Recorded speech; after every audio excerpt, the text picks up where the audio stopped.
Bismillahirrahmanirrahim. Hadis ke 30.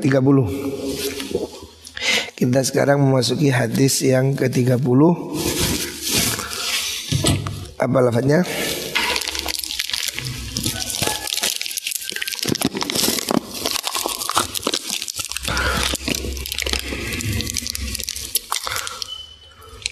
Ijtanibu al-kibra. Bismillahirrahmanirrahim. Qala Rasulullah sallallahu alaihi wasallam, ijtanibu al-kibra. Ijtanibu ngedono sira kabeh al-kibra ing gumedhe. Jauhilah sifat sombong, ya. Jangan menjadi orang sombong, ya. Sombong itu artinya apa sih? Sombong itu menganggap dirinya lebih hebat dari orang lain, ya, dan menghina orang lain, ya. Jadi menganggap dirinya itu lebih baik, ditambah dengan merendahkan orang lain, ya. Itu namanya sombong. Fainal abda sudene kaulo, sesungguhnya seorang hamba iku la yazalu ora leren-leren sapa abad. Dia akan terus menerus ya takabur sapa abad. Seorang itu akan mempunyai sifat tercela dengan takabur terus menerus hatta yaqula sehingga dawuh sinten Allah Taala li malaikatihi maring malaikati Allah dawe uktubu abdi hadza fil jabbarin, uktubu nulis sira kabeh abdi ing kawula ingsun hadza rupane ikil abad fil jabbarina ing dalem kaum golongane wong kang padha gumedhe kabeh, ya. Jadi Rasulullah Shallallahu Alaihi Wasallam mengingatkan jangan kita ini sombong. Kalau kita sombong, ya, kalau kamu sombong, karena sombong itu tidak mau menerima kebenaran, ya. Sombong merasa dirinya paling baik, walaupun bukan hanya melulu soal harta. Ada orang sombong itu karena merasa dirinya pengaruh. Kiai pun juga bisa sombong, ya. Kiai merasa santrinya lebih banyak, sombong juga. Atau ahli ibadah merasa dirinya lebih keramat, merasa dirinya lebih sakti, kemana-mana dikindil-kindil orang, ya. Itu juga sombong, ya. Jadi sombong itu bisa terjadi bukan hanya orang kaya. Memang kebanyakan orang sombong itu karena kaya dan pangkat. Tetapi sombong, ya, takabur itu bukan monopoli orang kaya, ya. Sombong itu bisa jadi pada kiai, bisa jadi sombong itu pada ustadz, ya. Merasa santrinya lebih banyak, merasa lebih alim, merasa lebih pinter, ya. Itu sombong juga, itu jelek, ya.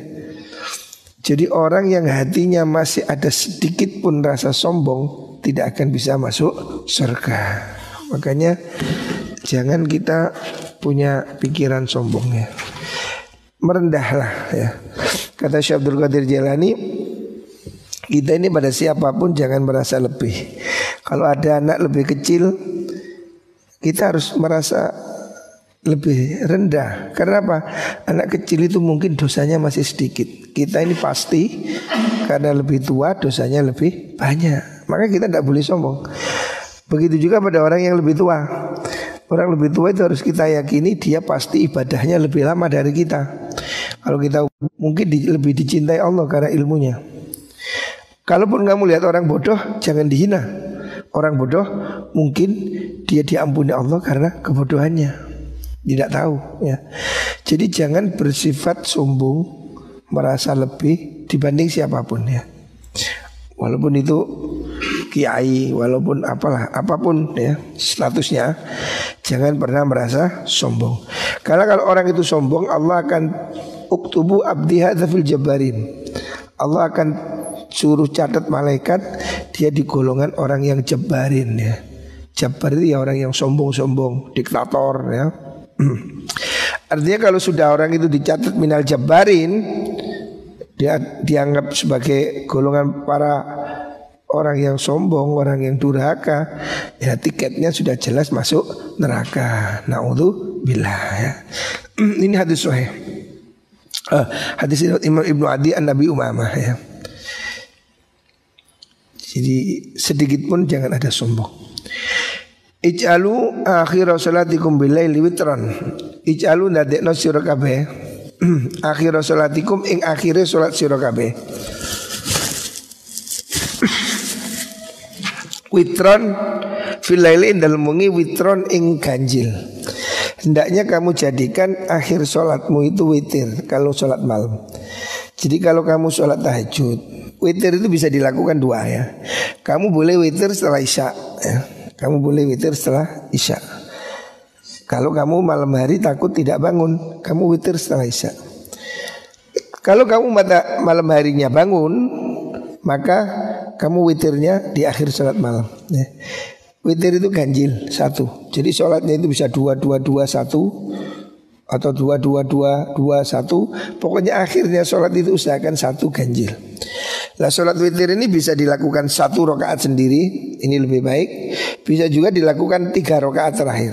Tapi ini menurut sebagian kurang bagus karena menyamai dengan sholat maghrib ya. Sebaiknya ya 1. Jadi 2-2-1 2-2-2-1 ya, witir ya. Ini hadis riwayat Imam Bukhari.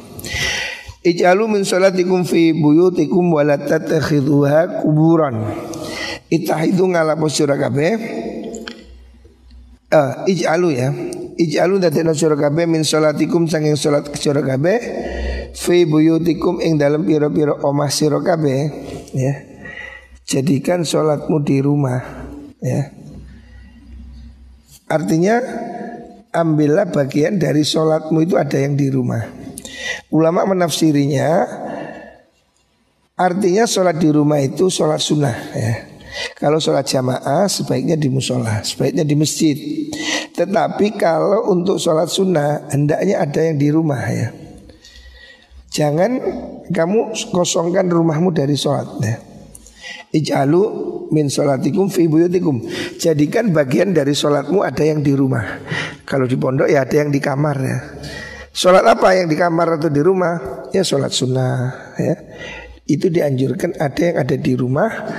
Supaya apa?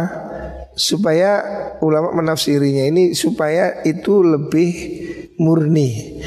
Orang itu lebih ikhlas, tidak ada riak kan kalau di tempat sembunyi ya. Tapi kalau sholat jamaah sebaiknya di masjid atau musola. Jamaah di rumah juga boleh.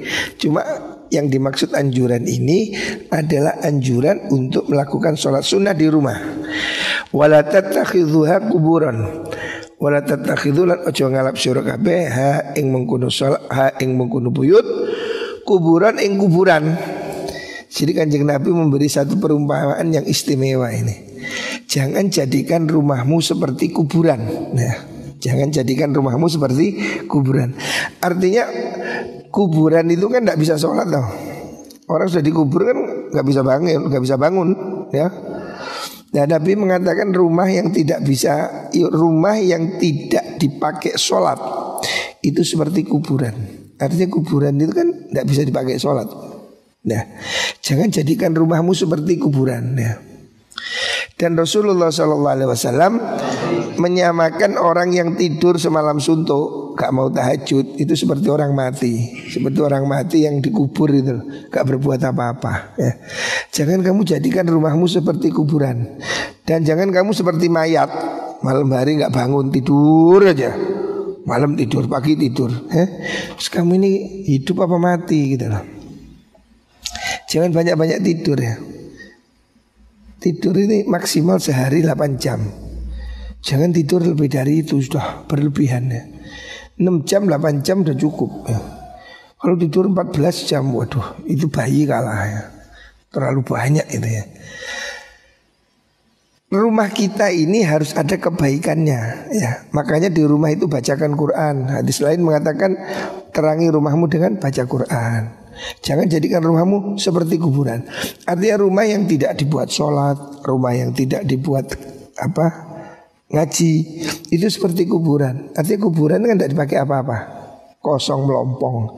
Jangan kamu jadikan rumahmu seperti kuburan, ngeri ya, nggak ada kegiatan. Hendaknya rumah kita ini ada bunyi Al-Quran ya. Jadi Al-Quran jangan cuma taruh di meja atau di atas lemari ya. Quran ini bukan jimat. Jadi Quran itu berguna kalau dibaca ya. Orang ini kadang baca Quran kalau ada orang mati. Quran ini bukan untuk orang mati, untuk orang hidup ya. Orang yang hidup ini loh mau coba Quran supaya paham ya. Kalau orang mati ini kan cuma dapat pahalanya. Manfaatnya Quran ini untuk orang hidup ya. Bacakan Quran ini orang hidup ya. Karena Allah katakan kitabun anzalnahu ilaika mubarakun liyadabbaru. Quran ini ditunjukkan penuh berkah agar difahami. Orang mati kan sudah gak paham. Jadi bacakan Quran ini jangan hanya untuk orang mati. Kita ini sering baca Quran kalau ada orang mati. Orang hidup ini loh bacakan Quran ya. Orang yang hidup ini supaya paham Quran, dengerin Quran ya. Bukan hanya untuk orang mati ya. Apalagi untuk jimat ya. Ada orang menikah maharnya alat sholat, maharnya Al-Quran, tapi nggak pernah dibuka untuk jimat ya. Untuk apa? Manfaat Quran itu untuk dibaca. Makanya jangan jadikan rumahmu seperti kuburan. Artinya rumah yang tidak ada sholat, tidak ada baca Quran itu kosong melompong, nggak guna kayak kuburan ya. Orang yang tidur itu seperti orang mati. Tidur pagi tidur, malam tidur, sore tidur. Orang yang hidup nggak berarti ya. Makanya hendaknya kamu berusahalah ya. Ada sholat sunnah di rumah, apa itu tahajud, apa itu sholat duha, atau sholat qobliyah, atau sholat ba'diyah ya. Lakukan sholat sunnah di kamar, baru kemudian ke masjid, ke mushola untuk melakukan sholat jamaah ya. Ini sunnah, rawahul Bukhari. Ijtanibu ngedono sira kabeh, hendaknya kamu menjui as-sab'ah yang perkara pitu. Jauhi 7 perkara al-mubiqati kang rusakaken. Apa mana? As-sab'ah yang perkara pitu al-mubiqati kang rusakaken. Jauhi 7 perkara yang menghancurkan, merusak ya. Ada 7 dosa besar ya. Ini bisa merusak. Maksudnya merusak ini merusak amal kebaikanmu ya. Jadi dosa besar yang kategorinya ini sangat berbahaya. Ada 7. Apa itu? Yang pertama asyirka billah. Dosa besar itu yang pertama berbuat musyrik, menyekutukan Allah. Yang kedua wasihra lan sihir ya. Sihir itu juga dosa besar. Sihir itu maksudnya ya sulap itu menipu ya. Sihir itu kan memperlihatkan sesuatu yang tidak nyata ini ya, sihir. Sihir ini macam-macam ya. Ada yang pakai jin, pakai perewangan, pakai apa ya. Sihir itu dengan benda-benda, dengan makhluk-makhluk seperti setan, seperti jin ya. Berbuat yang bisa mencelakakan untuk orang lain, santet ya, termasuk itu sihir ya. Begitu juga ya mengguna-guna, kan ada itu tukang pelet, tukang tenung. Nah itu sihir. Sihir itu tidak boleh. Tapi kalau doa boleh. Kamu kok mau ngelamar orang, doa, itu bukan sihir, itu kan doa. Sihir ini memakai kekuatan gaib ya, memakai kekuatan jin, setan atau kuntilanak atau apa ya, sihir ya. Itu bisa berkonsekuensi menyembah selain Allah. Karena kan mereka jin setan ini kan akan meminta imbalan-imbalannya ya. Nah, maka jauhilah sihir itu. Waqatlan nafsi, yang ketiga waqatlan nafsi lan mateni awa-awaan, melakukan pembunuhan. Allati harrama kang wis ngaromaken sapa Allah Gusti Allah illa bil haqqi angin kelawan hak ya. Melakukan pembunuhan yang tidak sah ya. Jangan kamu sampai melakukan pembunuhan sekondisi apapun ya. Jadi tidak perlu emosi sampai membunuh ya. Kalau bisa jangan pernah bertengkar, apalagi membunuh ya. Pembunuhan itu dosa besar. Kecuali illa bil haq, kecuali memang itu kebenaran ya, seperti jihad, seperti memang hukuman yang harus ditegakkan ya. Kalau membunuh orang tidak berdosa, itu dosa besar ya. Wa aklar riba, selanjutnya dosa besar itu makan riba ya. Riba rente ya, itu juga haram ya. Hari ini riba ini sudah sulit dihindari ya. Karena kalau bank bagaimana ya? Bank ini berbeda pendapat. Ada yang mengatakan riba, ada yang mengatakan melihat akadnya dan seterusnya. Intinya kalau bisa dihindari ya dihindarilah. Riba itu sebisanya dihindari ya. Wa aklama lil yatim, lan mangan dunyane anak yatim. Ini dosa besar juga ya. Anak yatim ini kan orang yang harus anak yatim itu orang yang perlu perlindungan. Maka siapa orang makan harta anak yatim, itu dosanya berlipat ganda ya. Karena zalim ya. Apalagi berkedok. Wah, berkedok kan ada itu ya, banyak ya orang nipu-nipu berkedok panti asuhan. Waduh, itu dosa besar itu. Melakukan penipuan atas nama anak yatim tapi digunakan untuk pribadi. Wah, itu haram luar biasa itu. Wa tawalli lan mengo yaumaz zahfi dalam dinor keti perang. Dosa yang kebesar lagi itu yang keenam adalah lari dari medan perang. Jadi tidak boleh. Orang ini harus meyakini bahwa dalam berjihad dia akan mati syahid ya. Tidak boleh lari dari medan perang. Nah ini yang membuat orang Islam ini sejak dulu gagah perkasa ya. Mereka tidak takut mati. Karena apa? Kalau dia mundur, lari, itu dosa besar. Tidak boleh. Waqad fal muhsanatil ghafilatil mu'minat. Waqad fal muhsanati lan dalih menuduh ya. Qadzaf itu menuduh berzina ya. Pada al muhsanat, wanita-wanita yang terjaga. Muhsanat ini wanita baik-baik ya. Al ghafilat pira-pira wadon kang lali saking maksiat. Maksudnya al ghafilat ini wanita yang terjaga, yang bukan wanita murahan ya. Orang santri, orang apa ya, wanita baik-baik lah. Al-mu'minati pira-pira kang mukmin. Menuduh orang berzina itu dosa besar. Walaupun kamu melihat dia goncengan maunya, wah saya lihat itu goncengan itu kan belum tentu berbuat. Walaupun kamu mendengar dia berdua dalam kamar sekalipun, tidak boleh menuduh zina. Karena apa? Ya mungkin di kamar itu pijet-pijet atau apa gitu. Walaupun itu tidak boleh ya. Tapi tidak boleh menuduh zina tanpa saksi, tanpa bukti ya. Karena itu dosa besar. Rawahu Syekhani, hadis ini riwayat Imam Bukhari Muslim. Terus hadis nomor berapa? 34. Ahabbul a'mal ilallah adwamuha wa in qalla. Ahabbul a'malu tailuwi den demeni pira-pira amal. Amalan yang paling disukai ilallahi maring Allah Ta'ala iku adwamuha luwih langgengi amal. Amalan yang paling disukai Allah itu amalan yang paling istiqomah ya. Jadi itu amalan yang terbaik. Jangan kamu dok-dok nyeng baca Yasin 100 kali setahun gak baca. Lebih bagus kamu baca continue 1 kali tapi sepanjang tahun ya. Allah itu lebih suka amalan itu yang continue ya.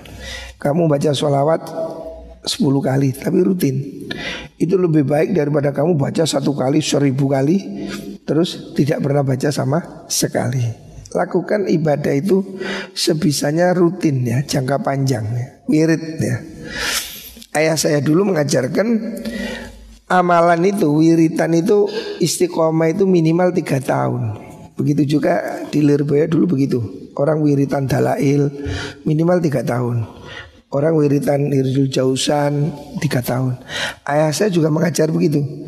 Target minimal orang Riyadhah ya. Kalau ayah saya ngajari kan Riyadhah Suratul Waqiah itu 3 tahun. Selama 3 tahun jangan dihentikan. Maunya kamu ambil Riyadhah Waqiah setiap malam. Kok malam itu lupa, besok pagi dikodok supaya kamu tidak kehilangan. Kalau kamu istiqomah umpamanya baca dalail setelah duha. Setelah duha ini sibuk, ya sudah nanti sore ya. Pokoknya kamu harus punya amalan yang dilakukan secara kontinu ya, terus menerus. Itu ya, adwamuha yang lebih langgeng ya. Wa in qallas najan sedikit apa amal, walaupun sedikit ya. Allah itu suka amalan itu yang langgeng walaupun sedikit ya. Walaupun Yasin 1 kali tapi setiap hari. Waqiah 1 kali setiap hari ya, langgeng. Sholawat 10 kali setiap hari. itu lebih disukai Allah daripada amalan yang banyak tapi tidak langgeng ya. Ini hadis sahih riwayat Imam Bukhari Muslim ya. Ahabul a'mal yang nomor berapa tadi? 35. Ahabul a'mal utai luwe baguse pira-pira amal. Luwe den demeni ya. Ahabul a'mal luwe den demeni, amal yang lebih disukai ya. Amalan yang lebih disukai ilallahi maring Allah ya. Amalan yang lebih disukai Allah, yang lebih bagus menurut Allah, iku antamu tayen tomati siro walisanuka hale utai lesan siro iku rod pun teles min dzikrillahi saking dzikir marang Gusti Allah ya. Amalan yang disukai Allah itu adalah amalan berupa zikir yang dilakukan terus menerus ya. Amalan yang membuat kamu itu lisanmu selalu basah dengan zikir ya. Basah dengan zikir. Artinya jadikan zikir itu seperti kamu minum itu. Kan kamu terus menerus minum, basah terus kan. Mulut kita ini kan harus selalu basah. Kita ini selalu perlu minum ya. Orang mungkin kuat tidak makan, tapi tidak minum tidak mampu dia. Pasti orang itu perlu minum. Nah, hendaknya mulutmu ini basah dengan zikir gitu. Artinya basah dengan zikir itu selalu dan terus menerus. Hendaknya mulut kita yang biasakan zikir Allah, Allah, subhanallah, la ilaha illallah. Menang-menang itu loh, menang-menang itu, diem-diem itu ya. Gak harus di masjid, gak harus di mana, tapi diem-diem itu. Ya kalau bisa makanya dianjurkan orang itu punya tasbih. Karena apa? Tasbih itu menggerakkan hati. Subhanallah, subhanallah. Kalau nggak ada ya nggak apa-apa. Subhanallah, subhanallah. Alhamdulillah, alhamdulillah. Lisan kita usahakan selalu basah dengan zikir. Artinya terus menerus ya. Ini hadis asalnya diriwayatkan dari sahabat Mu'adz bin Jabal ya. Sahabat Mu'adz bin Jabal itu bertanya pada Rasulullah SAW, bagaimana saya ini amalan apa yang lebih menyelamatkan diri saya itu? Nabi mengatakan ayyamuta wa lisanuhu radbun min dzikrillah ya. Orang itu kalau mati dan lisannya dalam keadaan basah zikir pada Allah, dia itu selamat. Hadis yang lain, mangkana akhir kalami la ilaha illallah dakhalal jannah. Siapa orang mati dalam keadaan la ilaha illallah di mulutnya masuk surga. Makanya hendaknya terus menerus kita itu biasakan zikir. Apalagi pada sholat, la ilaha illallah, la ilaha illallah. Terus lakukan zikir ya. Semoga kalau kita mati Allah itu beri kita ingat ya. Makanya kita berdoa Allahumma dzakirnal la ilaha illallah ya. Inda intihai ajalina. Ya Allah ingatkan saya untuk la ilaha illallah. Kenapa? Siapa orang ingat la ilaha illallah di akhir hayat pasti masuk surga. Nah, supaya dia ingat, maka setiap kali selalu berzikir ya. Kita di pondok ini diajarkan setiap pada sholat zikir la ilaha illallah, la ilaha illallah. Kenapa? Supaya kalau kita nanti mati ya, sewaktu-waktu yang teringat itu la ilaha illallah. Kalau kita ini biasa meso, waduh naudzubillah rek, mati tempat jan cocok. Wah, ini bahaya ini ya. Ada seorang ulama diceritakan punya burung piu. Burung yang bisa bisa bunyi manusia itu. Kan ada burung yang bisa assalamualaikum, waalaikum. Nah, itu. Ada ulama punya burung piu yang bagus, dia bisa mengucapkan la ilaha illallah, la ilaha illallah itu. Yang dilatih. Burung ini ada jenis burung yang bisa dilatih zikir. Bahkan ada orang punya burung hafal sholawat fatih. Wah, ini pelatihnya hebat itu. Jadi ada burung yang assalamualaikum, selamat pagi gitu. Ada seorang kiai punya burung bisa berbunyi la ilaha illallah gitu. Suatu saat burung ini diterkam kucing, suamber kucing, celuet. Akhirnya dia sekarat mati. Itu burungnya teriak wek wek wek gitu. Waduh, yang punya ini nangis berhari-hari. Sampai santrinya ini kasihan Pak Kiai, kenapa sih wong burung aja kok ditangisi? Nanti saya belikan lagi yang lebih bisa la ilaha illallah Muhammadur Rasulullah, yang lebih panjang lagi, yang lebih pintar. Kata kiainya, bukan soal burung mati yang saya tangisi, soal akhir hayat. Burung itu sudah saya latih la ilaha illallah, la ilaha illallah. Tapi waktu mati diterkam kucing, ternyata dia bunyinya wek wek gitu. Padahal setiap hari dia sudah la ilaha illallah, tapi matinya masih bilang wek wek. Lah kita ini setiap hari jangan-jangan matinya pas tidak ingat la ilaha illallah. Artinya la ilaha illallah belum masuk ke dalam hati. Makanya karena burung itu aslinya bunyinya wek wek, diterjam kucing, ingatnya bukan la ilaha illallah, ya kwek kwek mate. Lah kita ini jangan sampai dicabut malaikat pas mun ini wek wek ya. Ini yang menakutkan ya. Kita semua itu harus takut ya. Jangan pernah merasa sombong. Karena apa? Kita tidak tahu apakah kita masih akan husnul khatimah ya. Jangan pernah merasa baik, jangan pernah merasa diri sudah pintar. Ini penyakit. Orang merasa diri pintar itu bahaya.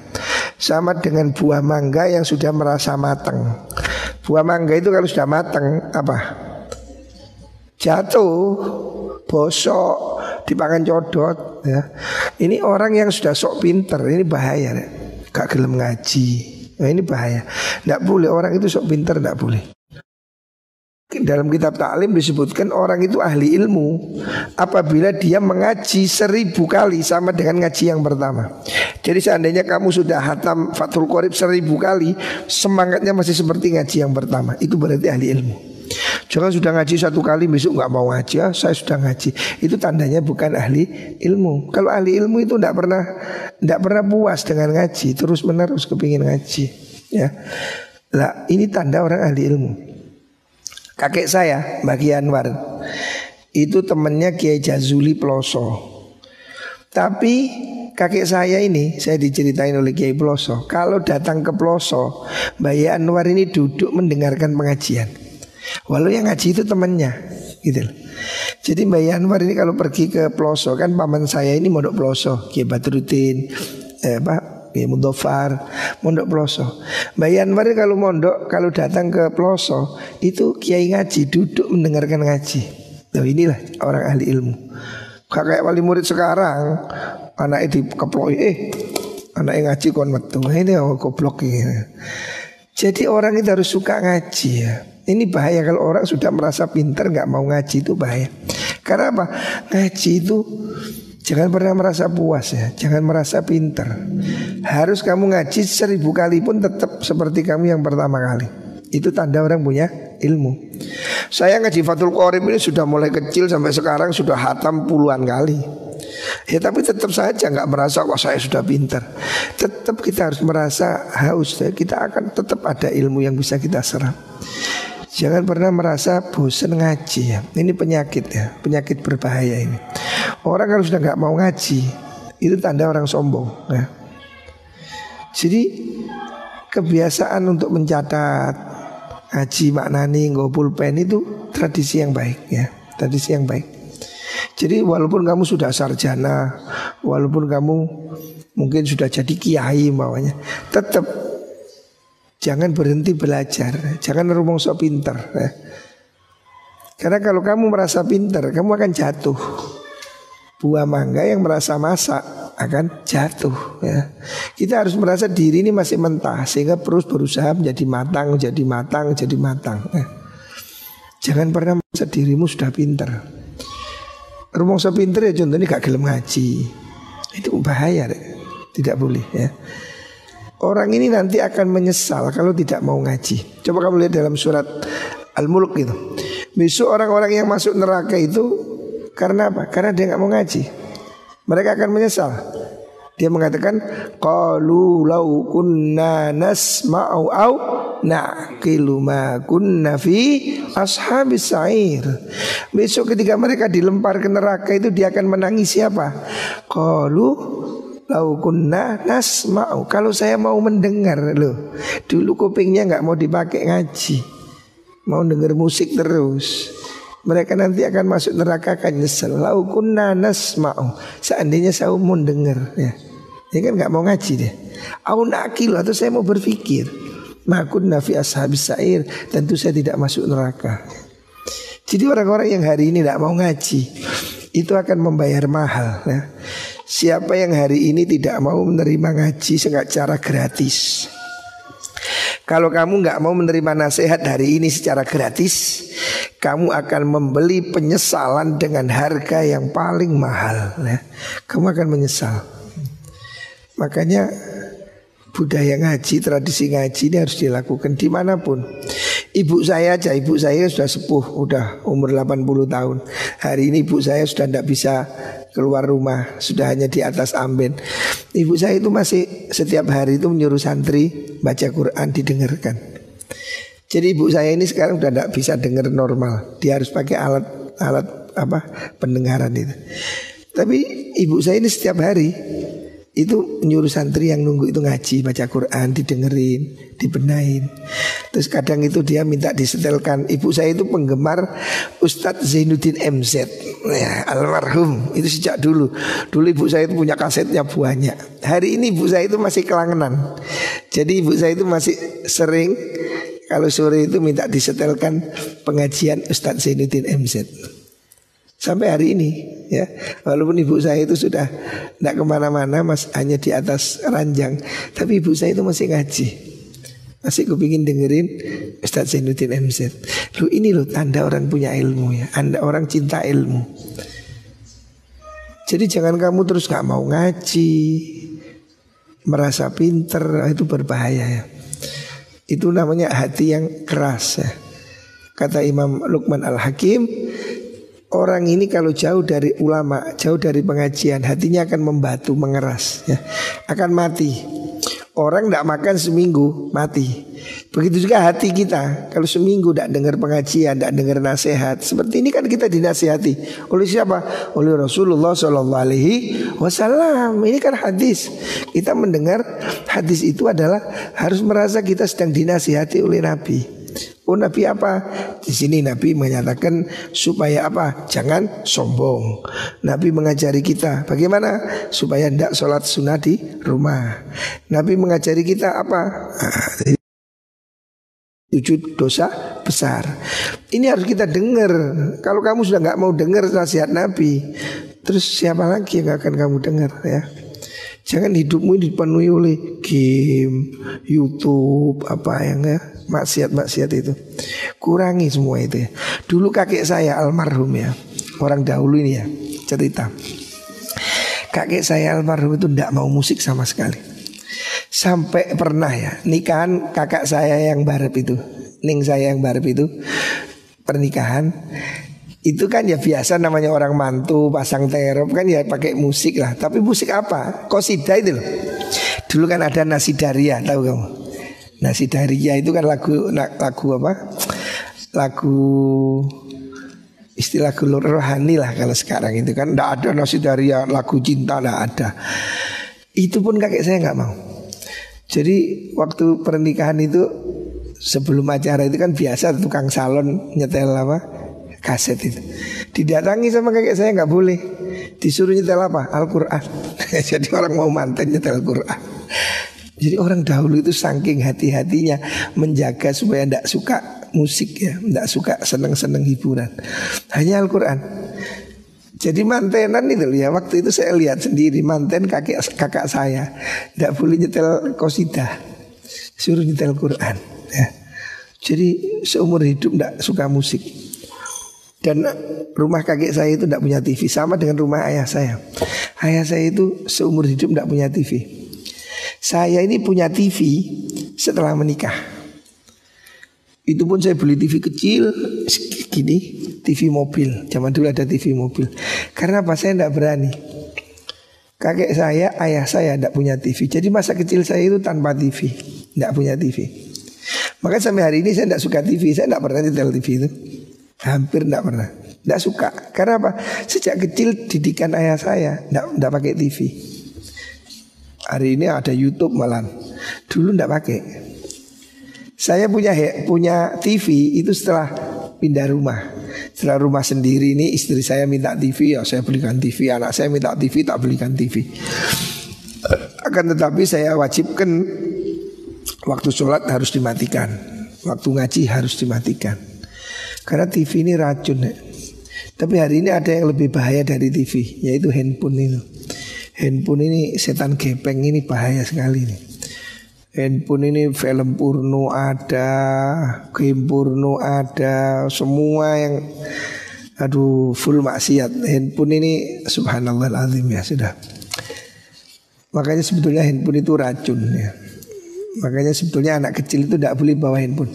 Penelitian saya pernah baca di Kompas, para ahli psikologi mengatakan bahwa memberi anak umur 14 tahun dan di bawah 14 tahun handphone itu sama dengan memberi mereka satu botol wine atau satu botol whisky ya. Jadi ini bukan ulama loh yang katakan ini, ilmuwan ya, ilmuwan di Amerika. Handphone itu sudah seperti alkohol, meracuni orang. Coba anak itu sampai demi handphone itu kan sampai nggak mau dengerin orang tuanya, nggak mau ngaji, nggak mau sekolah demi handphone itu. Demi handphone itu orang akan merelakan waktunya nggak tidur begadang, lihat film, lihat YouTube, lihat apa gitu. Tapi kalau ngaji dulu istiqomah, betul, hari ngaji ngantuk itu. Tapi coba kalau YouTube melek beluala ombol, pemane YouTube goyang inul, wah ya kocek ini okel-okel gini orangnya. Iku siapa sih ngantuk iku, kira YouTube ini coba, amar melek. Orang ini ya karena banyak setannya ya. Maksiat itu banyak setannya sehingga asik. Coba ini anak yang ngantuk itu kasih handphone, nak mau okel-okel. Orang ngaji kayak bedek tilun. Nah ini loh, ini setan ini yang ya, setan yang membuat begitu. Karena apa? Ngaji itu pahalanya besar ya. Kamu lihat dalam kitab Ihya ya, mukadimah kitab Ihya, orang ngaji 1 jam menurut sahabat Ibnu Abbas itu sama dengan pahalanya sholat 1000 rakaat. Bayangkan. Jadi kamu duduk begini nih, pahalanya seperti sholat 1000 rakaat. Makanya orang ngaji itu wabot. Nah, arek kon ngaji lah, leren golek digoleki, leren dioprak-oprak. Karena pahalanya besar. Jadi amalan itu kalau pahalanya semakin besar, rintangannya semakin berat gitu loh. Pahalanya itu kalau semakin besar maka rintangannya akan semakin berat. Setannya akan semakin besar ya. Makanya ngaji ini uang waras-warasan. Tentang orang ngaji ini kan seperti digandoli truk, ada budal ngaji wabot. Coba rek dijak nonton biskup, kayak disurung, ada budal gitu. Ini membenarkan apa yang dikatakan Rasulullah Sallallahu Alaihi Wasallam, khufatil jannatu bil makarih. Surga itu dipenuhi dengan rintangan-rintangan. Makanya orang mau ngaji itu wabot. Kata jamaah itu loh, wis digugah mulai jam 4 sih gak jamaah wabot. Kata ngadeg lho rasanya kayak kecantol beras sak ton. Kata ngadeg wabot. Ngangkat selimut itu kayak ngangkat beras 3 karung. Padahal selimut wendeng. Ya itu setan yang gandoli kamu itu. Jadi kamu soal mau jamaah berat, ngaji berat, gelem lu kepingin gak ngaji. Kenapa? Jalan ke surga itu memang berat ya. Ini siapa yang dawuh? Kanjeng Nabi, mau gak percaya? Huffatil jannatu bil makari.